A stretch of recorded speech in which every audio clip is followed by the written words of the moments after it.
Hola, hola a todos en casa, muy buenos días, bienvenidos a nuestro último programa de la semana, programa saludable aquí en Junta Médica. Hoy hablamos de la salud mental de eso. Así es, ¿cómo estás, Paulita? Nuestros viernes de salud vamos a tocar hoy día el trastorno bipolar.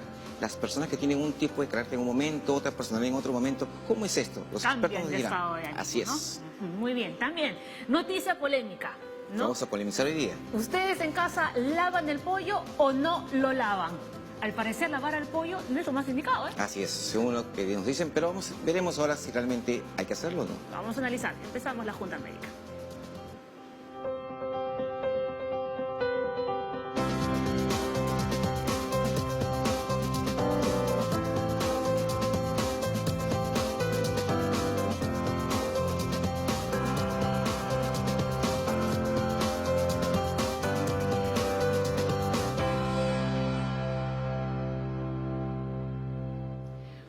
Arrancamos el programa y como todos los días rápidamente vamos a pasar a nombrar cuáles son nuestros temas, ¿no? Hoy aquí en la Junta Médica empezamos con esta campaña a nivel nacional de la anemia, ¿no? Que se ha empezado a llevar a cabo a las 8 de la mañana en el distrito de La Victoria, con la presencia del presidente Martín Vizcarra, la ministra de Salud, Zulema Thomas, y también, ¿no?, el alcalde del distrito, George Forsyth. Es una campaña a nivel nacional. Así es, una campaña que nos va a permitir conocer qué debemos de comer, qué debemos de hacer para contrarrestar la anemia, un mal que está muy prevalente en nuestros niños. Enseguida lo vamos a explicar con mayor detalle. ¿Qué más tenemos? Tenemos también una cosa interesante. Están diciendo que lavar el pollo es malo. ¿Será cierto esto? Mucha gente está publicando acerca de este tema. También, como todos los viernes, tenemos una nota muy importante sobre nuestros animales. Esta vez nos hemos centrado en los gatos. Luego se lo vamos a contar. Y además...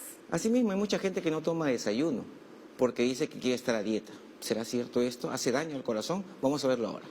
Y por último, lo principal aquí en la Junta Médica, nos centramos en el trastorno bipolar. Y para ello, contamos con los mejores especialistas. Lo van a ver a continuación. Tenemos ya a nuestros invitados, ¿no?, quienes más adelante nos van a explicar, ¿no?, en qué consiste este trastorno, cómo se diagnostica, cuál es el tratamiento y, como siempre les decimos, empiecen a enviarnos desde ya 9 y 4 de la mañana todas sus consultas a las cuentas de Junta Médica en Twitter y Facebook, y también puede hacerlo llamando a la línea médica, que es, a ver, Magno, si te mueves, 619, ahí lo veo, 0747, que me tapaba el teléfono, todavía no me lo aprendo de memoria. Siempre lo tapan acá. Muy bien, vamos a pasar a desarrollar nuestro bloque de actualidad. Como comentábamos, se está desarrollando, se está llevando a cabo esta campaña a nivel nacional contra la anemia. Es una visita casa por casa y ustedes tienen que dejar entrar al personal del Ministerio de Salud. ¿Por qué? Porque nos van a dar justamente las recomendaciones para evitar la anemia. Vamos a ver qué alimento vamos a comer, qué medicación se puede tomar. Lo malo es que muchas personas cuando comen para llenarse, no comen para nutrirse. Entonces les van a explicar qué alimentos contienen hierro, que deben estar en la dieta diaria para que la anemia no aparezca en sus casas. El Ministerio de Salud ha elaborado un padrón, ¿no?, y está acudiendo justamente a las casas para que los niños puedan obtener estos suplementos, ¿no?, sobre todo los más chiquitines, de 0 a 6 meses, si no me equivoco, sí, ¿no?, para prevenir la anemia, y luego también para que los otros niños que han sido diagnosticados con anemia sigan su tratamiento y lo cumplan hasta el final. Así es, cuando uno le da los suplementos a los niños, después hay que seguir con la alimentación. Entonces la idea es que le estamos dando la primera etapa y a los padres de familia deben continuar con los alimentos ricos en hierro para evitar la anemia.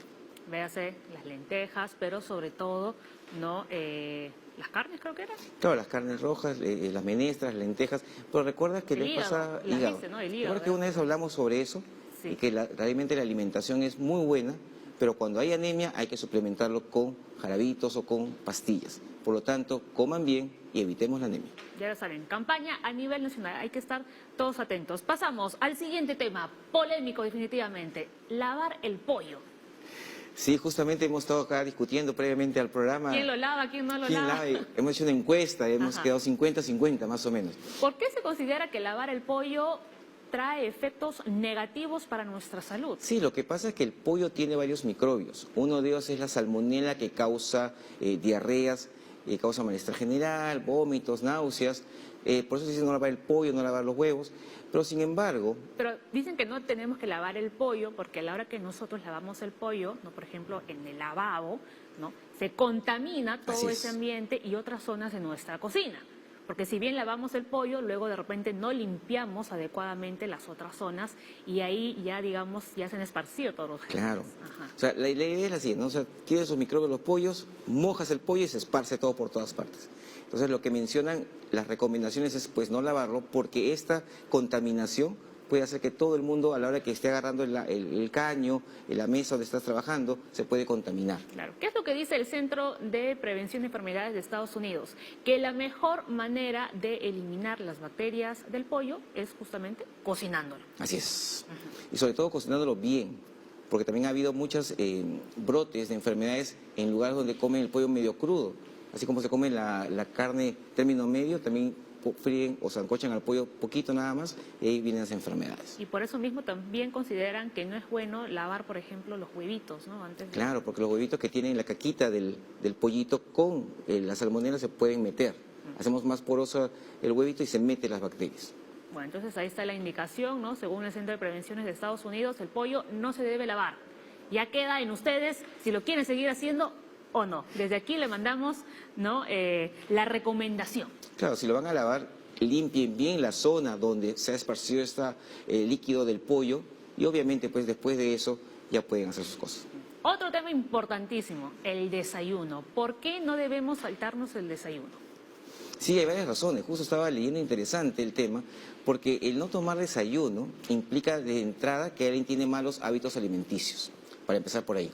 Entonces, no tomas desayuno y luego en las siguientes horas vas comiendo más y comes en forma desordenada porque tienes hambre. Uno, se ha asociado a estas personas que como tienen entre comillas flojera para tomar desayuno, son las que van a tener vida más sedentaria. Y más riesgo a tener problemas cardiovasculares. Así es, más sedentaria y también se ha asociado mucho con el consumo de alcohol y tabaco. Entonces las personas que no toman desayuno por N razones está mal porque van a desorganizar su medio interno, van a comer más en el almuerzo, más en la cena y van a formar más placas de grasa en las arterias y por lo tanto más problemas cardiovasculares. A continuación tenemos una nota que explica a detalle por qué siempre debemos tomar desayuno. Es mejor pensar 2 veces antes de saltarse el desayuno. Desayunar o no desayunar podría tener una relación con un riesgo más alto de morir de una enfermedad cardíaca. Esto según un nuevo estudio publicado en la revista del American College of Cardiology. Los investigadores determinaron que quienes nunca desayunan tenían un riesgo 87% más elevado de morir debido a una enfermedad cardiovascular, en comparación con las personas que sí desayunan. Dicen que la relación fue significativa e independiente del estado socioeconómico, del índice de masa corporal y del riesgo cardiovascular. Los autores del estudio informan que la investigación proporciona pruebas de que el desayuno puede, en realidad, ser la comida más importante del día. Según los investigadores, el estudio relaciona el hecho de saltarse el desayuno con el factor de riesgo de enfermedades cardíacas, como diabetes, hipertensión y trastornos de los lípidos. También enfatizan que brincar una de las comidas en el estudio no es lo mismo que practicar ayuno intermitente. Eso es cuando uno pasa varias horas sin comer y luego vuelve a las comidas regulares en un espacio de tiempo más corto. Algunos estudios sugieren que el ayuno intermitente puede reducir el riesgo de obesidad y enfermedades relacionadas como diabetes y cáncer. Para el Minuto de Salud, les informó Lynn Franco. Ya lo saben, nunca se salten el desayuno, porque al final sí que es cierto que va a ser la comida más importante del día. Nos vamos a la pausa aquí en Junta Médica, pero al volver ya tenemos una consulta en las redes. A ver, a nuestros invitados, atentos a la pregunta. María Luisa Rodríguez, ¿puede darse en niños? Hablamos del trastorno bipolar y cómo tratar con una persona cercana que lo padezca. Al volver respondemos. Ya regresamos aquí en Junta Médica.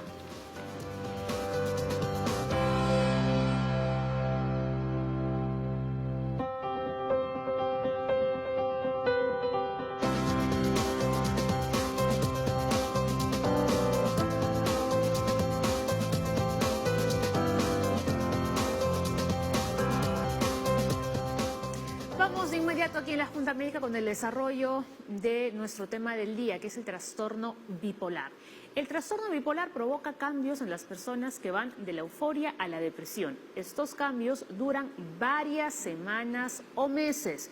Y vamos a tratar de responder a la consulta que nos había llegado, ¿no?, antes de irnos a la pausa. A ver, María Luisa Rodríguez decía, ¿puede darse en niños el trastorno de bipolaridad? ¿Y cómo tratar con una persona cercana que lo padezca? Enseguida, María Luisa, vamos a contestar tu pregunta. Pero antes, conozcamos a nuestros invitados. Ya los habíamos visto, pero no conocíamos sus nombres. Yo se los voy a decir. Sí. José Galindo, psiquiatra del Hospital Hermilio Valdizán. Y también Raquel Pacha, psicóloga clínica del Centro de Psicoterapia Psicoanalítica de Lima. Y también el doctor Soto, médico internista.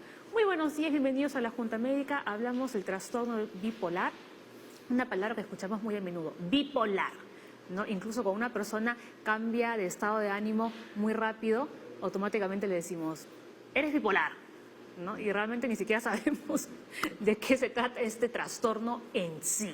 A ver, como leíamos en el enunciado, el trastorno bipolar, ¿no?, consiste básicamente en que una persona cambia de estados de ánimos, pero bastante extremos, ¿no?, de la depresión, por ejemplo, ¿no?, a un estado de ánimo bastante más animado.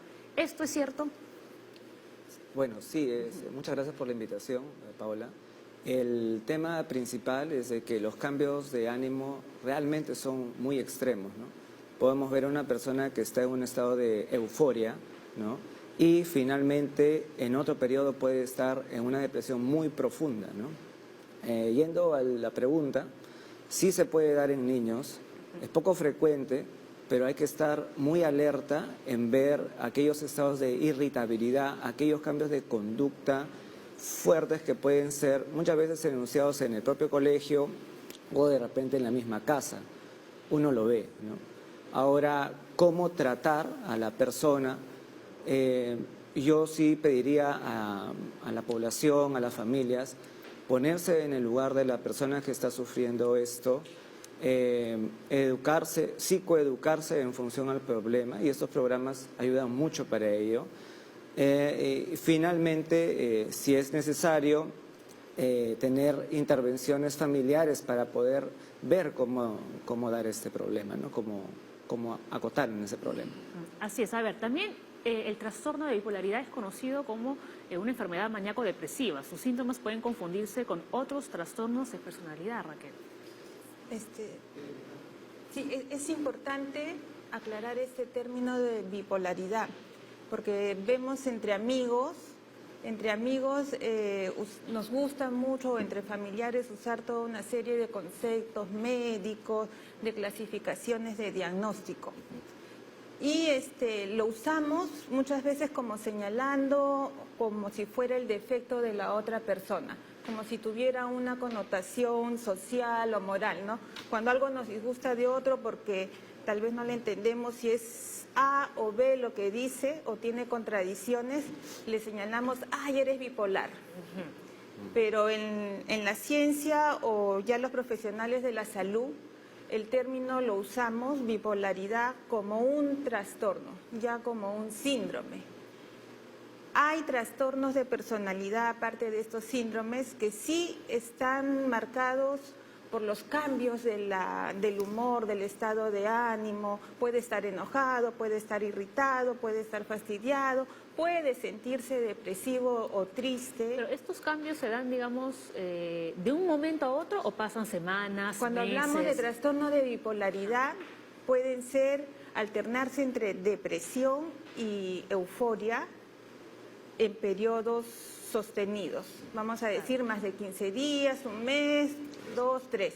Cuando hablamos ya de trastornos de personalidad, puede uno empezar el día emocionado, contento y en el transcurso del día tener toda una serie de variaciones, que para la misma persona es una situación que la sufre mucho porque es difícil contener y soportar tantos cambios. Ahora, en el trastorno de bipolaridad se habla de depresión y manía o euforia, ¿no es cierto? Y la depresión es también un síntoma.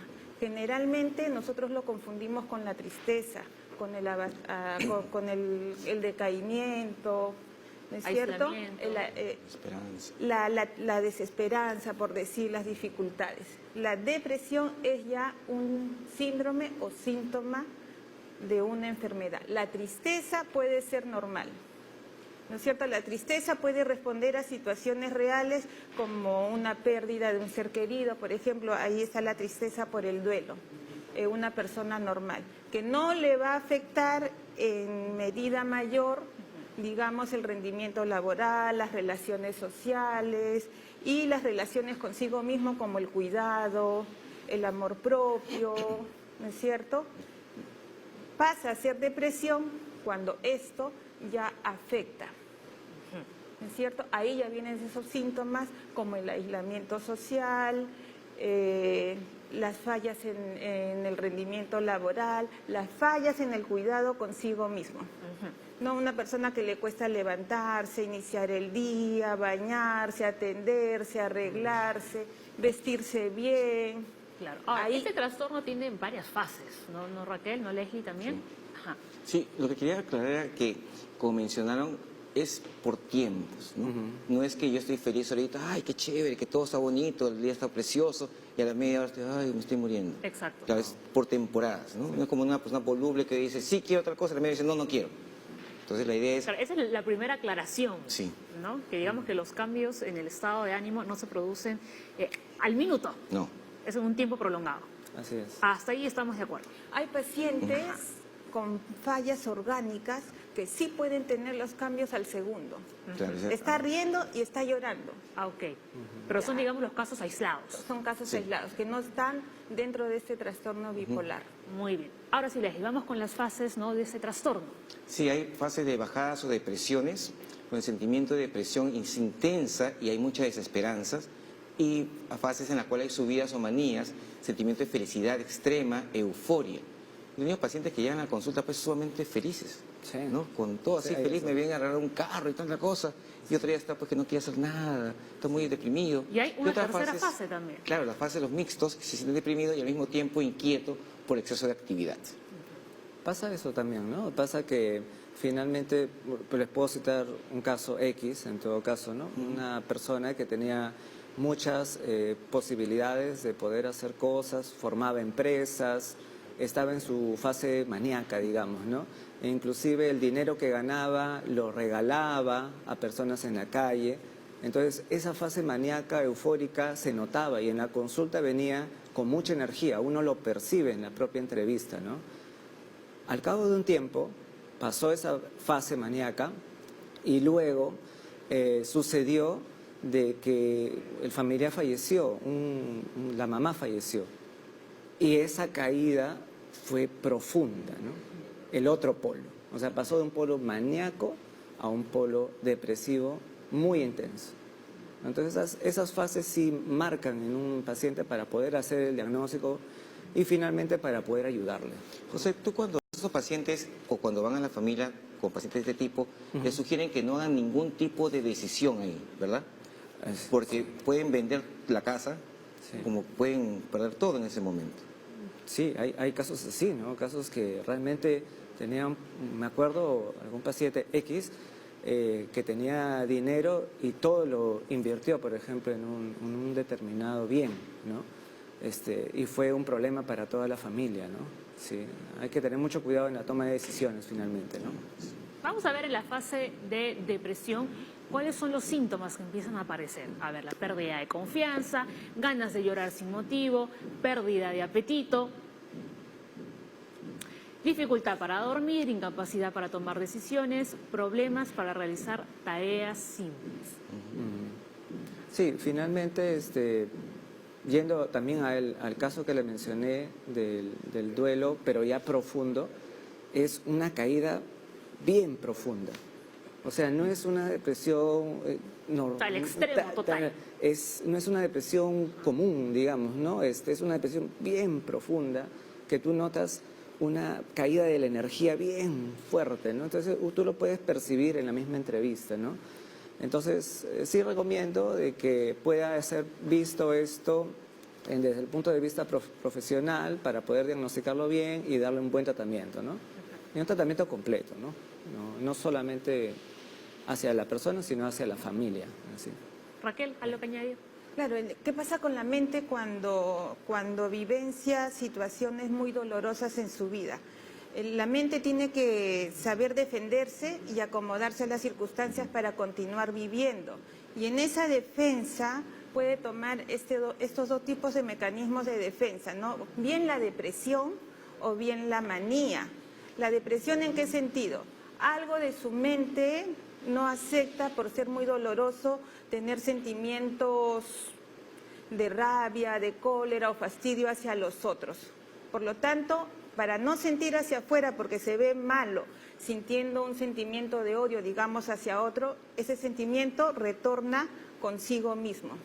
Y es en la depresión donde el autorreproche, pensamientos contra sí mismo, que si es malo, que si no fue bueno, que si no hace las cosas bien, atacan su mente. Genera el aislamiento porque ese individuo o esa persona está luchando contra ese tipo de sentimientos y pensamientos, y eso es lo que genera el aislamiento, se apaga, se retrae, que descuida actividades simples como el cuidado, ¿no? De otro lado, puede ser que ante las cosas dolorosas, también la alegría, el exceso, el sentirse más grande de lo que le puede generar dolor. Es otra forma de defensa que la mente tiene, ¿no? De la mente de una persona que posiblemente su amor propio, su autoestima no ha sido suficiente para tolerar situaciones dolorosas. Ahora, dentro de... Digamos que cuando está en una fase maníaca, ¿esa persona se cree como que invencible? Claro, a él no hay nadie que lo apague, no hay nada más grande que su propia persona para que lo avasalle con el dolor. Entonces, yo soy más grande, ¿no es cierto? Justamente en la fase de la alegría patológica, que es considerada la manía, hay ausencia del juicio, de la capacidad para pensar, de ser consecuente. No solamente va a perder la casa, sino que la puede regalar, así como sale del ascensor regalando dinero a medio mundo que se le encuentra en el camino, su casa también se anima, va a los registros públicos y se la puede regalar al primero que le parece y lo necesita. Entonces, hay alteración de juicio. Yo recuerdo una persona que estaba alterada en su fase maníaca, que se había molestado porque manejando el auto había ido a excesiva velocidad, le paró la policía, la persona que la acompañaba le había justificado a la policía, ella se enojó porque porque tenía que justificarle a la policía y se puso a manejar en zigzag en plena calle, ¿no? Lo botó al amigo. Porque a mí nadie me va a justificar, a mí nadie, ¿no es cierto? Su persona es mucho más grande y ahí hay una negación a la realidad, ¿no? Esa también es otra falla de la parte maníaca, pero es una defensa que la mente hace para no sentir dolor. Claro, en la fase maníaca tenemos, por ejemplo, energía y optimismos excesivos, hablan bastante rápido y van de una idea a otra con mucha rapidez. Tenemos también, además, se sienten muy importantes y totalmente desinhibidos. He visto pacientes que, como mencionas, le botaron todos los muebles de la casa porque iban a comprar muebles nuevos y quemaron los muebles afuera. Obviamente no compraron nunca nada y la familia estaba desesperada. Y venía pues porque el señor era dueño de todo y me vino a regalar mi carro, me acuerdo, en esa época. Sí. Y me dijo, doctor, le voy a regalar un carro, pero no he pagado la consulta. Digo, pero si vas a regalar un carro, ¿cómo no pagas la consulta?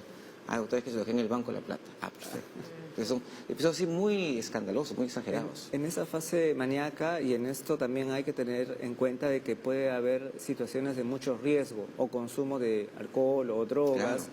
Y si se aúna a lo que menciona, por ejemplo, conducir, finalmente puede ocurrir situaciones muy graves que comprometen la vida finalmente, sí, claro. ¿No? ¿Una persona con ese trastorno es consciente de que lo tiene o no se da cuenta?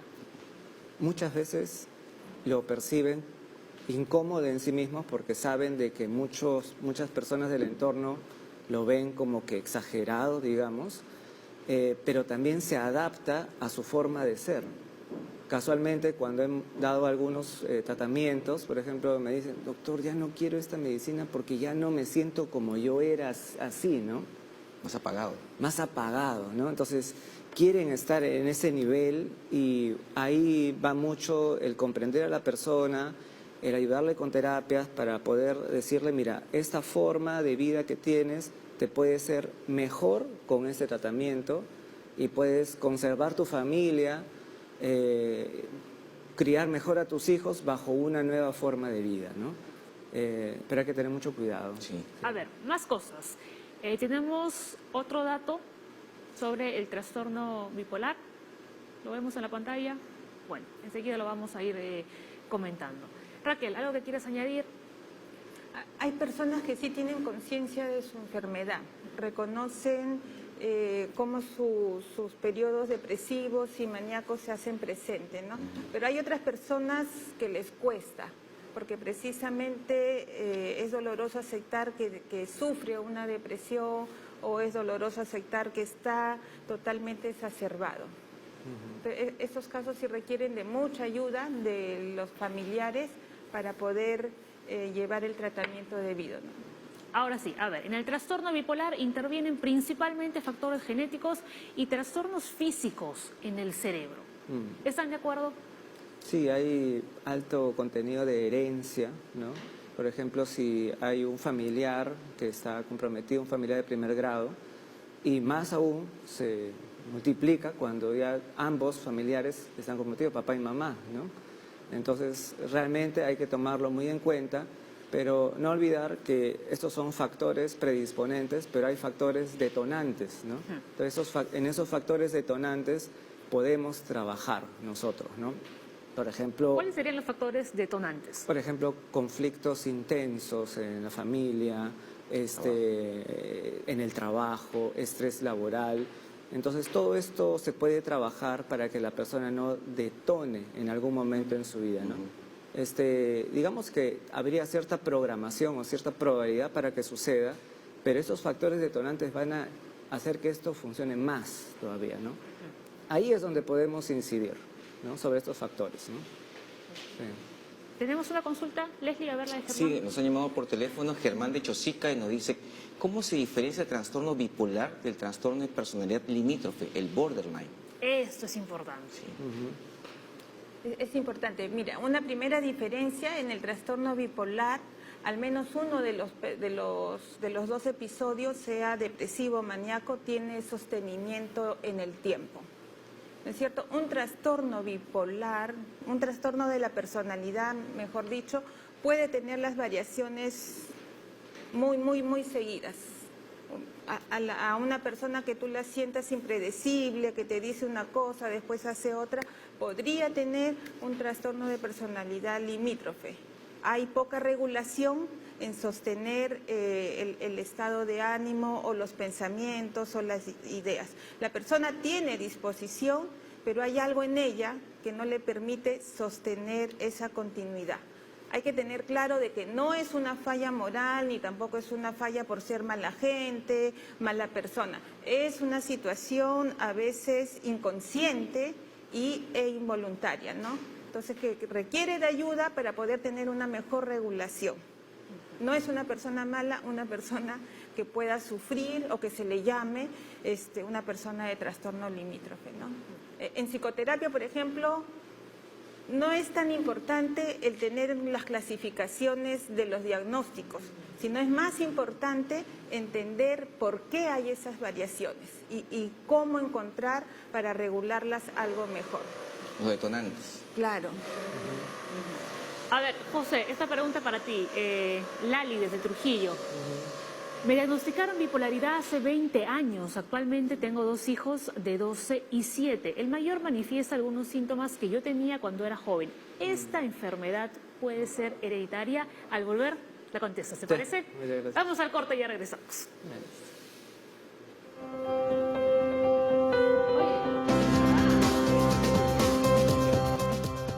A ver, antes de irnos, habíamos recibido una consulta a través de las redes. Vamos a leerla nuevamente para que los doctores tomen nota.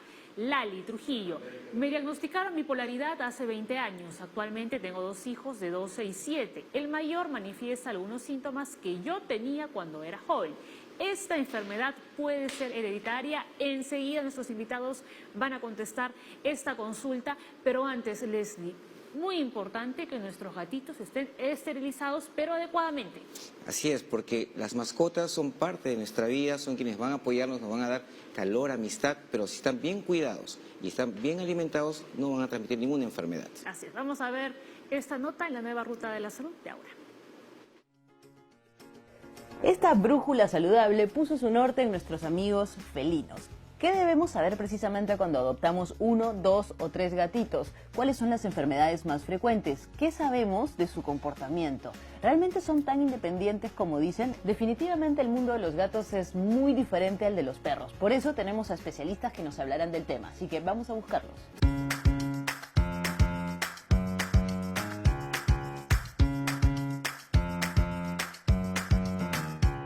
Hemos llegado al lugar exacto para poder conversar con nuestra primera especialista felina, así que vamos a ver qué tiene que decir. Gabriela, si me encuentro un gatito en la calle, ¿qué precauciones puedo tomar para llevarlo a mi casa antes de llevarlo al veterinario? Bueno, en primer lugar, muchas veces están desnutridos, deshidratados, tiene que ir a hacer sus deposiciones, tiene que miccionar y defecar. ¿Qué pruebas obligatorias sí o sí deben pasar en consulta? Inicialmente un hemograma para poder ver si no está con anemia o los glóbulos blancos que nos indican si es que hay alguna infección o alguna inflamación, y además el descarte de SIDA y leucemia. ¿Nos puedes mencionar las vacunas obligatorias? Si es que recién lo han encontrado, lo ideal es esperar por lo menos unos 10 días. Tienen que ver que el gatito no esté estornudando, que no tenga heces sueltas, y una vez que pasan esos 10 días, si todo está bien junto con el hemograma que te mencionaba, se le pone su primera vacuna, que es la triple felina. Lo protege contra herpes virus, calicivirus y panleucopenia. Al mes se le pone un refuerzo de esa vacuna y un mes más, nuevamente un refuerzo de la triple felina y la rabia. Y también habías mencionado el tema del SIDA felino y de la leucemia. Cuéntanos un poco al respecto. La manera de contagio de la leucemia, sobre todo, es por la saliva. Por compartir agua, por compartir comida, acicalarse. ¿Hay una edad precisa para realizar ese tipo de exámenes? Si es que hay otro gatito en casa y tenemos un gatito bebé, igual yo lo recomiendo hacerlo, pero nuevamente tienes que repetirlo pasados los 6 meses. Ahora ya tenemos en Lima la vacuna contra la leucemia.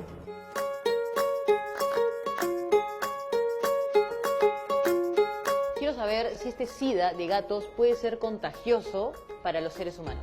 Tanto el SIDA felino como la leucemia felina no son contagiosos para los humanos, ni para los perros, ni otras especies. Es una enfermedad netamente de felino.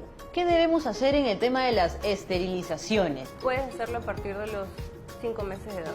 ¿Y por qué el gato engorda? Lo castramos y se vuelve un fodongo, un gordito. ¿Por qué? Y lo ideal es estimularlo a que haga ejercicio, que corra, que juegue, que salte. Hay gatitos que igual necesitan un alimento light. ¿Debo bañar a mi gato? ¿Cómo debo bañarlo? ¿Qué debo hacer? ¿Cuál es tu recomendación? Si en verdad el gato no se deja, no es tan necesario hacerlo, a menos que sea un gato que sale a la calle, que se ensucia mucho. El baño en realidad es como bañar a un bebito. ¿Les ponemos algodones? ¿Es posible? Puedes hacerlo, pero yo prefiero que no se moje la cabecita. Lo puedes secar lo más que puedas y luego intentas con la secadora. Bien, hemos llegado en búsqueda de nuestra segunda especialista, una etóloga. Queremos saber qué es lo que tiene que contarnos para el comportamiento de los gatos, así que vamos. Hola. Marisol, ¿qué tal? Si tú tienes un gato, no pretendas sacarlo a pasear y tampoco llevarlo a que conozca diferentes sitios porque en realidad son tímidos, les gusta su espacio. Te voy a llevar a conocer a unos lindos gatitos. Perfecto, entonces vamos.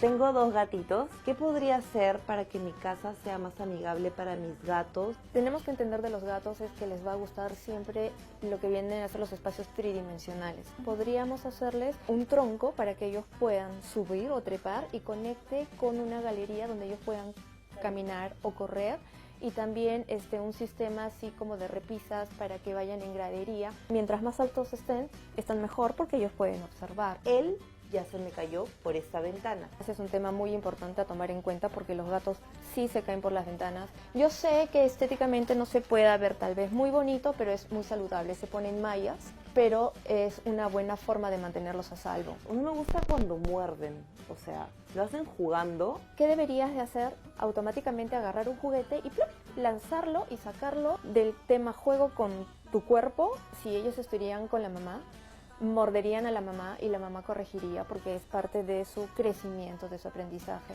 Como método de corrección usamos el matamoscas. Que básicamente hace sonido y asusta, ¿verdad? Sí.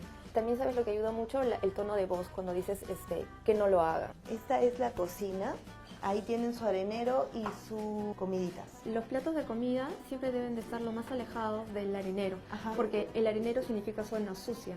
Entonces, los platos de comida y el agua deberían de estar en otra área. En cuanto a la arena, tienes solamente una bandeja, pero Ajá. tienes 2 gatos. Entonces, lo que significa que deberías de tener 2 bandejas más 1, porque siempre es el número de gatos más 1.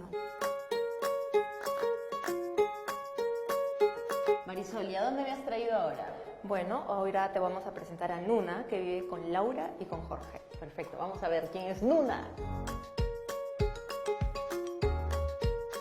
El problema era que la gata empezó a orinarse en la cama del perro. Entonces es que llamamos a Marisol. Nos recomendó, mira, piense en la parte conductual, hay que identificar qué cosa puede estar estresando a la gata, de repente le falta atención. Entonces, después del trabajo conductual, digamos, de cambiar un poco nuestras rutinas para poder estar más tiempo con ellos, les pusimos un collar de feromonas. Pero igual ocurrió un par de veces, se orinó de mi lado de la cama buscando mis medias. Nuna es una gata bastante dependiente de atención, le gusta mucho la atención, pero de Laura. Nuna ama a Laura. Fue súper claro en ese momento que la estrategia que estábamos usando no estaba siendo suficiente. Llegamos a la conclusión de que la razón podía ser que yo estaba pasando por un momento de estrés, que probablemente lo que estuviese ocurriendo es que ella estaba sintiendo o absorbiendo mi estrés y comportándose de esta manera tan extraña, ¿no? Hablamos nuevamente con Marisol y decidimos medicarla. A veces la gente no quiere darle pastillas a sus animalitos porque no saben qué puede suceder después. En verdad sí, hay mucha desconfianza porque creen que los animales se dopan, pero no, estos fármacos que se utilizan para la parte conductual son fármacos que no bloquean en absoluto el desarrollo diario del animal, solamente lo que hacen es regular un poco sus neurotransmisores y si es un gato que tiene mucha ansiedad, regularle la ansiedad, bajarla, si es un gato que tiene mucho temor, bajarle el miedo, que le ayuda a enfrentar de una manera positiva su día a día. ¿Qué comportamientos debemos observar o tener alerta para decir mi gato probablemente está pasando por un cuadro de estrés? Tienes un patrón conductual porque lo conoces perfectamente. Empieza a salirse de ese patrón. Por ejemplo, cuando te piden comida, cuando utilizan la caja de arena, cuando empiezan a arañar, siempre obedecen a algo. Tenemos que sumergirnos e indagar. ¿Los gatos son territoriales? Sí, tenemos problemas cuando decidimos llevar un gato nuevo a la casa sin haber hecho un programa de introducción, porque lo bota a patadas, con uñas, con dientes, lo saca. Y con este amigo gatuno del Parque de los Gatos y todas las recomendaciones que hemos recibido, vamos a cerrar nuestra brújula saludable. Y recuerda que si vas a querer un gato, es mejor adoptar. ¡Chau! Muy bien, agradecemos ahora por esta nota, ¿no? Muy educativa además, y que nos ha quedado claro que la leucemia y el SIDA de los gatos no se transmite ni a los humanos, ni a los perros, ni a otro tipo de animales, es solo una enfermedad de gatos. Así es. Y algunas enfermedades que tienen los gatos, como el toxoplasma, que todo el mundo está preocupado, tienen pues que desparasitarlo. Un gato en la casa es igual como cualquier mascota, tiene que tenerlo limpio, desparasitado, y eso lo va a tener libre de enfermedades para que la persona pueda disfrutar de su mascota. Vamos a ver qué opinan nuestros invitados, ¿no? Al otro lado de la Junta Médica, ¿no? ¿Realmente los animales nos podrían servir como una especie de terapia, por ejemplo? Sí, bueno, con los animalitos hay que tener siempre mucho cuidado, ¿no? Y el reflejo de cómo uno trate a las personas a su alrededor se va a ver reflejado también en el cuidado del animalito, ¿no? Entonces hay esa retroalimentación entre el animalito y nosotros, ¿no? Entonces es muy importante cuidarlo bien. Se va a reflejar nuestra salud mental en cómo el animalito se muestre también, su conducta. Raquel. Yo creo que la mascota puede ser como un objeto, no como cosa, sino el sujeto con el que tú puedes intercambiar o tener reciprocidad en cuidados, en afectos, en compañía. En ese sentido yo creo que una mascota, sea un gato, ¿no es cierto?, sí te ayuda a pasar momentos de soledad, ¿no? Tienes de quién ocuparte, de quién preocuparte y quién se siente hacia ti agradecido y también cuidado y acompañado. En ese sentido creo que sí. Claro que Perfecto. Muy bien, Raquel, muchísimas gracias. Enseguida volvemos con nuestros invitados aquí en la Junta Médica. Nos vamos a la pausa chiquitita, Leslie, pero Sí, volvemos pues. ¿no? con todas las preguntas que nos han llegado a las redes sociales. Ya regresamos.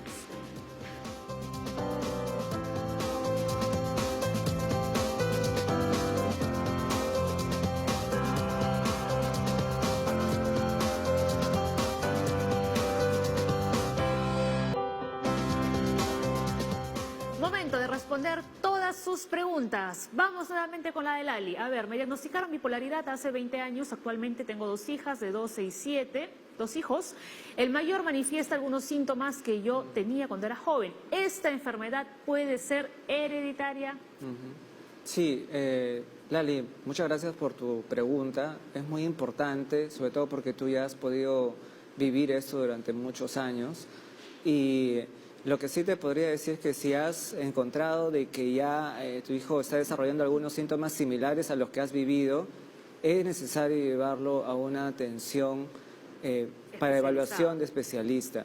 Y tienes cerca, porque vives en Trujillo, cerca centros de salud mental comunitarios donde puedes acercarte, ¿no? Ya no es necesario ir hasta zonas poblacionales grandes para poder atenderte. Puedes atenderte en zonas donde hay centros de salud mental comunitarios. Va a ser muy valioso para el desarrollo de tu hijo. ¿Sí? Entonces sí podemos concluir que es hereditaria ese trastorno. Tiene su componente hereditario. No, y además de hereditario, hay que entender que la personalidad se desarrolla desde los vínculos sociales. En los vínculos sociales generalmente nosotros tomamos algo de nuestros padres, de nuestra mamá, de los hermanos y de todas las personas que viven alrededor de nosotros. Más allá después está el colegio, los medios sociales. Entonces algo tenemos. Entonces, así tenemos una persona depresiva, algo del depresivo posiblemente podemos también desarrollar. Pero en la pregunta de Lali es interesante tener en cuenta que su hijo está en la adolescencia.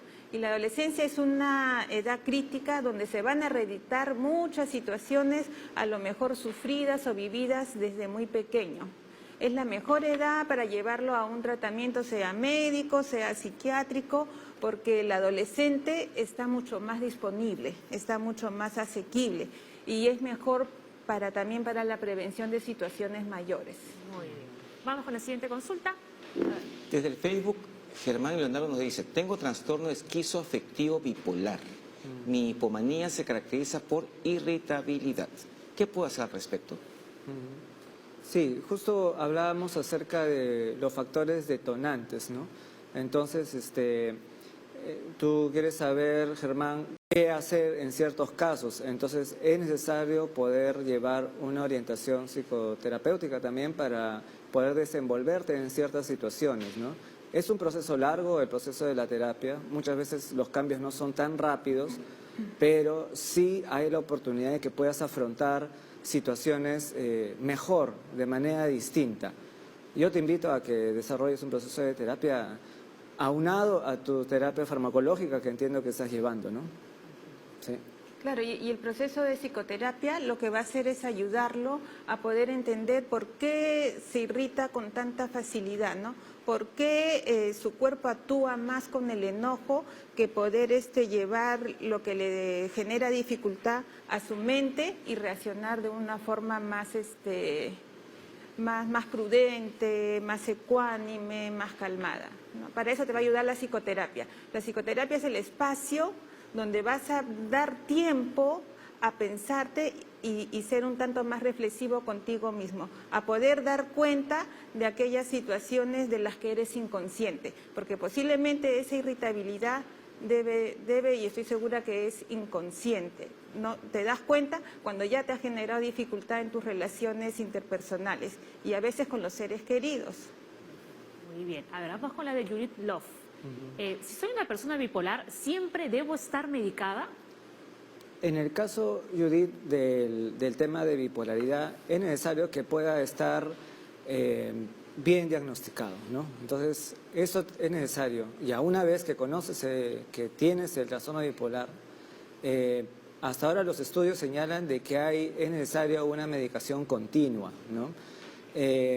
Yo lo que podría decirte es que a veces el tratamiento puede ser un poco intenso, farmacológicamente hablando, intenso los primeros meses, y una vez que uno llega a una etapa de mantenimiento se puede disminuir cierta cantidad de fármacos, pero siempre acompañado de terapias tanto individuales como familiares para que estos factores detonantes no hagan que puedas sufrir crisis. Entonces, ¿si hay algún punto en que se puede eliminar la medicación? Se podría, hasta ahorita los estudios es paulatinamente ir disminuyendo, pero con mucha delicadeza, con mucho cuidado, ¿no? Siempre guiado por el especialista.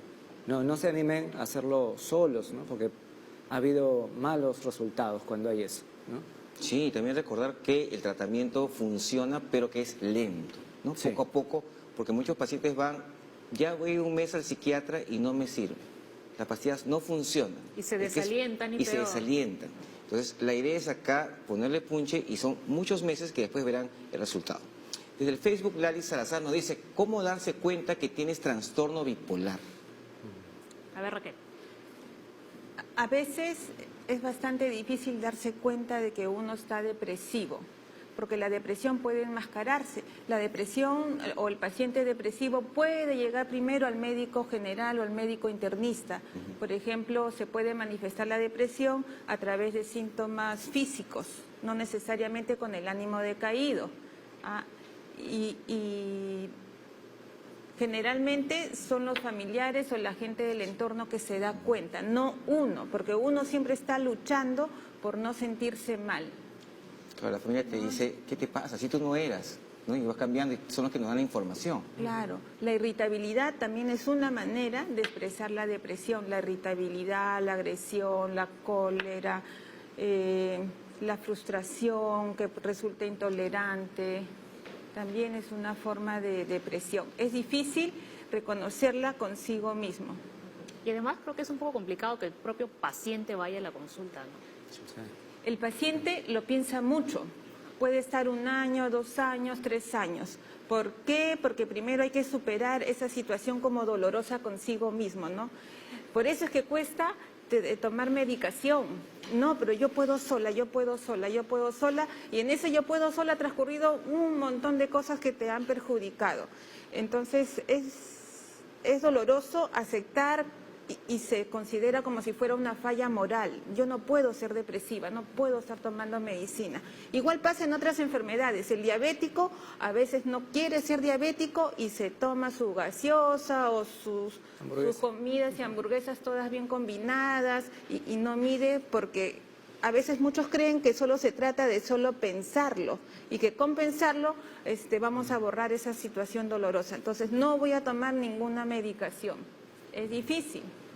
Ajá, entonces en este caso que quede claro que sí es necesario un tratamiento, sí es necesario acudir donde un especialista, ¿no? Como dice Raquel, por más que la persona diga yo voy a salir de esto solita, lamentablemente no va a poder. O sea, sí va a ser necesario un tratamiento. Claro, hay que entender que somos seres sociales. Nuestras mentes se armó primero con el cuidado de la madre o la persona sustituta y después de todos los que han conformado nuestra familia. La mente no se hace sola.